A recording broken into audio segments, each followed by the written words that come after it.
Motivation isn't real. Everyone says it is, but it's not. Discipline is. I don't feel like training, but I still train because I have discipline. You cannot go through life only doing the things you feel like doing. So this is on you, my friend. And listen, you might feel fired up for 10 minutes after this little talk, but it won't last forever. You need to put systems in place. You need to be disciplined. You need to build an atmosphere of people around you who will hold you accountable and not make it easy for you to keep being a nobody. And then you are going to fix your life. Otherwise, you are going to stay a nobody. You're tired, you don't want to work, you want to sleep and relax, but you do it anyway. That is the most basic imperative of the masculine frame that has been destroyed in real time. They try to convince you that you must act how you feel. You should show more of your feelings. If you feel this way, you must show it. If you want to cry, cry. What I am saying is, the reason they try to bring out that emotionality in you is precisely because of what I said. Most of the time, you don't feel like doing the things you are supposed to do. But the true masculine frame throughout history was doing the things they didn't want to do, but knew they had to do, because they had honor and duty. That is what honor and duty mean. Do you think the men on the Titanic wanted to stay on the damn Titanic? No. But we are men. We have to stay. We are afraid, but we must do it. It is our duty to let the women and children get on the lifeboats. This is masculine duty. A good man controls himself. I have absolute control.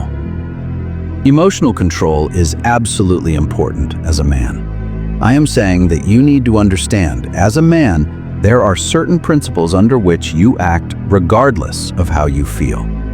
I can wake up in a terrible mood. I can wake up sad. I can be in pain. I can have a busy, stressed day, etc. I will complete the same tasks as if I woke up in a fantastic mood. I will do the things because what I feel has no bearing on the things I am going to do, because I have a duty to myself and to my lineage. Why do you think something is wrong with you? You say, I lack motivation. I don't have the motivation to go to the gym. Well, here is the breaking news. Neither do I. I did it anyway. So now what are you going to say? Now you have no excuses. Do you understand? Oh, you're afraid to get in the ring? Me too. And I did it anyway. Afraid to train in the cage? Me too. And I did it anyway. Being a man isn't about not feeling things. It is about acting the way you are supposed to, regardless of how you feel. We act. We are men of action. We get things done. That is how the world was built. All the men who built skyscrapers felt fear, but they did it. Become a man of action. Stop worrying about how you feel and worry about what you are supposed to do. How about that? I have always been disciplined because I have always lived a disciplined life. I lived in a house of discipline. There was no such thing as, I don't want to. Even now, if I wake up and I don't want to do something, I don't need someone to tell me to do it because I will do it anyway. I mean, who wants to run a marathon? No one. Who wants to do that? You just do it. Not because you want to, but because you know it is a thing you have to do, and you have to bleed, sweat, and cry. There is a version of the world where you can feel things and truly not attach importance to how you feel. I can. If I feel sad, it doesn't change how I act, and it doesn't change the things I do. If I don't feel like going to the gym, I go to the gym. If I don't feel like working, I will still work. If I wake up in a good mood and I have a business to run, or if I wake up in a bad mood, I have the same to do. I'm going to do it. So where is the importance of this in my mind? That is how I see it. How does that affect what I am going to do? It doesn't. It doesn't do anything. Motivation itself is a scam. I don't believe in motivation. I believe in discipline. I am not motivated to do the things I am supposed to do. I don't wake up full of joy saying, I have to go to the gym, or I have to work on a bunch of tasks. I don't feel motivated to do it. I am disciplined. I do it regardless of how I feel. Whether I am in the mood to do it or not in the mood to do it, I do it. That is discipline. Discipline is a real thing. Motivation is fleeting. You will never be permanently motivated. If you are the type of person who can only put effort into something they enjoy, then you are going to fail. If you truly want to win, you can't want to win only when you are happy, and you can't want to win only when you are motivated.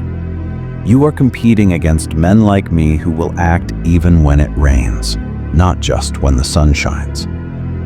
If you are going to be the type of person who can only do it in one of those scenarios, you are going to lose. You must be prepared to act all the time. I have a lot of people who send me messages saying, "Oh, I struggle with motivation." And my answer is simple. Stay a loser. If you can't find the motivation to not be a loser, then I recommend you stay a loser. Stay in your lane and stay out of my way. I don't have time for people who can't find the motivation to fix themselves and fix their own lives. I have been the type of person who acts 7 days a week regardless of how I feel. It doesn't matter what happened. It doesn't matter if I am happy or sad.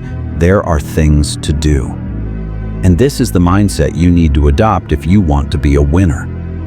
I believe a man should have absolutely no interest in whether he is truly happy or not. If I wake up and I am unhappy, I will do exactly the same things as if I were happy. I will go to the gym just the same. I will work just the same. How I feel has no impact on how I live my life. I don't think happiness as an index is a healthy view for a man to have success in life. If you wake up and say, "Am I happy or not?" you're looking at life wrong. I think as a man, if you put happiness aside and move it down the scale and look at, am I successful? Am I competent? Am I achieving things? Am I respected? If you start looking at these indicators in your life, you're going to end up being happier without actually analyzing whether you are happy or not. You just have to work.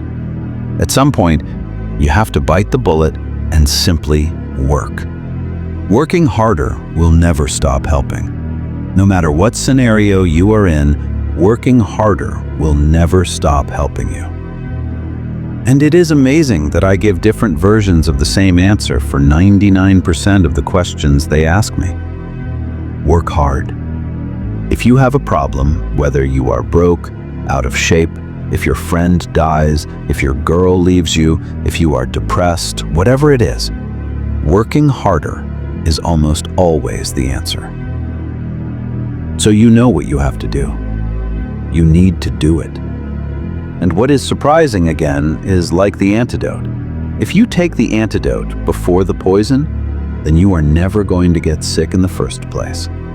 If you always work as hard as possible, if you always work hard and try to be the best version of yourself every day, then you never get sick in the first place. You are already working. You are already taking the antidote. So things can't stick to you. They can't grab you. Working hard is the antidote for everything. So why don't you do it in advance? Why don't you turn your life into work like mine? Why don't you dedicate yourself to a cause and do what you must do every day? I can't stand those who give up. So if you are going to find a person who is going to quit because it is hard, I don't even want your energy around me. Yes, you need people who don't give up. I don't give up. Every facet of my life is a testament to the fact that I do not quit. I didn't quit, so that is the difference. When it was hard, I did it anyway. That is who I have always been. And if you don't have that kind of tenacity, you will never be anything. So, I am indefatigable. I don't give up. I don't get tired. I don't surrender. That is what they want. That is what the enemy wants from me. They try to win a war of attrition. They want to wear me down and hope I quit and give up. I am not that guy. I am not that guy. I am the guy who keeps going. And if you are truly indefatigable in life and perspicacious, that is my favorite saying, the one I say all the time. Unmatched perspicacity coupled with sheer indefatigability makes me a feared opponent in any realm of human endeavor. And it is true. If you pay attention to the things happening around you and you don't give up, you will be a dangerous opponent in any realm of life, no matter what you do. I am a man who lives faithful to God and says what he means, and I know that the things I say are good for society and for the world. I haven't bewitched anyone. The reason people listen to me is because they like what I say, and they know I speak the truth. That is the reason I am here. I will keep doing it, and there is no one who can do anything about it. I have failed many more times than I have succeeded. Many more. You will never have more success than failure. That is not how it works. You know why? Because failure is a wonderful teacher. It is the only way to learn. You have to fail. Failure is part of the process to have success. I tell people this all the time. Michael Jordan, the greatest basketball player in the world, took the game-winning shot 946 times since he was in high school. The ball has been in his hand to take the game-winning shot with no time on the clock. He has only made 146 of those. He has missed over 700 times. But he made 146. Do you know what they write about? They write about you when you succeed. So guess what? When you fail and fail and fail, all you have to do is succeed once. I have had in my career probably a total of... I have been in over 200 pitch meetings to present ideas in Hollywood. Out of those 200, they have chosen 5 of them. 200 meetings, 200 ideas. They have chosen 5 of them. But do you know which ones? They were the 5 hits. In 33 years, they chose 5 ideas. All I need are 5 hits. That is all. You only need one success, brother. So when you fail, it is part of the process. Keep going. You are supposed to fail. Who do you know that gets it right all the time? That is impossible. You have to fail. In fact, when you fail, be glad about it. Every time you fail, you are one step closer. What is going to happen is that if you keep trying, you will get a success. If you are going to attempt something difficult, if you are exposing yourself in some way, there will be times when you get it wrong or you won't succeed. Or there are times when you do everything right and still don't succeed. You will go through some failures. And I think the most important thing is to learn from those failures and have a sense of resilience and be able to examine, what did I not achieve? Why didn't I succeed? And what do I need to improve? If you remind yourself constantly after every defeat, after every difficulty, every time you are knocked down, I have a saying, if life knocks you down, try to land on your back. Because if you can look up, you can get up. Look, many people stop because of failure. They stop believing. Let me share something with you. You will fail on your way to yes. 8 out of 10 millionaires have been financially bankrupt. You will fail on your way to success. No matter how many times you fail, no matter how many times people tell you that you can't do it, no matter if you don't have a cent in the bank, you will fail on your way to success. What will happen if you give up? You aren't 100% sure of what could happen if you keep going. For example, you aren't 100% sure if you give it one more chance. If you give it one more chance, you aren't 100% sure of what is going to happen. But I know 100% of the time what happens when you quit. When you fail, when you give up. I know that feeling. I know what that looks like. So whatever you do, brother, don't give up. Don't quit.